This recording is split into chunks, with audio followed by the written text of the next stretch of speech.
Computer-generated chess problem 2758 by Chesthetica. White has a queen, a pair of knights, 3 pawns and a bishop. Black has a queen, a bishop and 2 pawns. So white is ahead in material. Now when you are ahead in material, one of the things that you can do is try to exchange off pieces so that your remaining material becomes more prominent compared to your opponent. So for example here, a good strategy might be bishop captures bishop with check, no less. So now black has to deal with this. Maybe queen captures bishop and then knight to f4. Now this threatens the pawn on d5, but more importantly it threatens occupying that square with a fork on the king and queen. So maybe queen to f7, knight to g6, bringing the knight into enemy territory, quite far in actually. Queen maybe to e8, giving the king an escape square, because after queen to h4 check, king to f7, h7, e3, h8. Why settle for one queen when you can have two, especially when the other one is useful? Maybe queen to e4, trying for some counterplay and avoiding the exchange, king to h2, and black basically is lost. He can only buy time with maybe queen to h1 check, king captures queen, e2, and then there are so many ways to checkmate, including knight to e5 mate.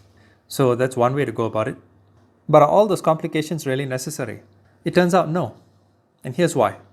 All white needs to do in this position is play queen to h4 check. Now if king to f7, queen captures bishop check, king to g8, and queen to f8 or even queen to e8 mates. Notice how the black queen blocks the king's flight square. But if the king doesn't move to f7 and instead moves to e5, well then, knight to f3, a knight sacrifice. Notice how the king has no flight squares, so the pawn actually has to capture the knight.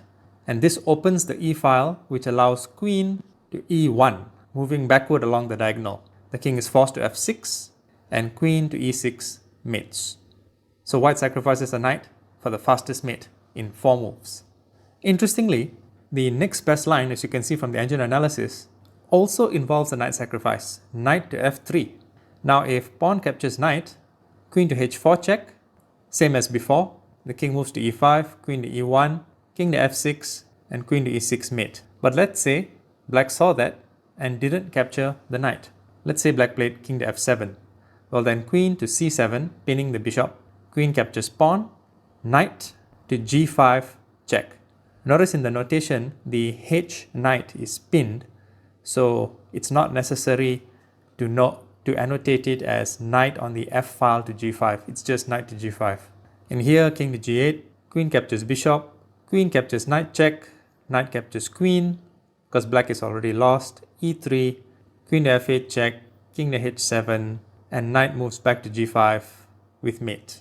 So you could also have won that way in almost twice the number of moves. And notice also how the third best line is knight to d3.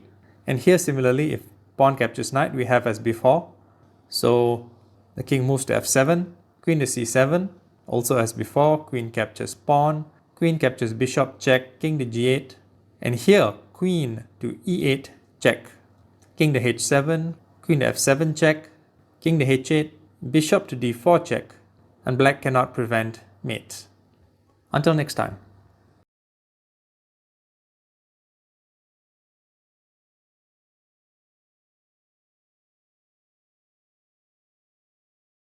Chesthetica's Book of Chess Constructs, Volumes 1 through 5. Available on Amazon.